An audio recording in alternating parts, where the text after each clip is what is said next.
Pagbabantay sa presyo ng supply ng mga pangunahing bilihin pinaigting ng DTI Pangasinan sa gitna ng tumataas na presyo ng langis.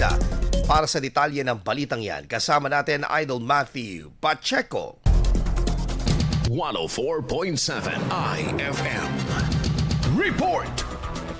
Nagpapatuloy ang mahigpit na pagbabantay ng Department of Trade Industry Pangasinan sa presyo at supply ng mga pangunahing bilihin sa lalawigan ng Pangasinan. Ayon sa DTI Pangasinan Provincial Office, inaigting nila ang price at supply monitoring sa mga pamilihan, supermarket, grocery at iba pang tindahan sa iba't-ibang bahagi ng probinsya. Layunin nitong matiyak na sapat na supply ng mga pangunahing pangangailangan at nananatiling abot kaya ang presyo ng mga ito sa gitna ng tumataas na presyo ng langis sa pandaigdigang merkado. Batay sa pinakauling monitoring ng tanggapan, wala namang naitalang panic buying sa mga mamimili sa Pangasinan. Normal pa rin naman ang pagbili ng publiko at maayos ang daloy ng supply ng mga pangunahing bilihin sa mga tindahan. Iniulat din ng mga retailer at may-ari ng tindahan na tuloy-tuloy ang delivery ng mga produkto mula sa kanilang mga supplier, kaya nananatiling sapat ang laman ng mga estante ng mga tindahan. Inikahit naman ng ahensya ang publiko na maging mahinahon sa pagbili at agad na i-report sa pinakamalapit na tanggapan ng DTI o Negosyo Center ang anumang paglabag sa fair trade laws.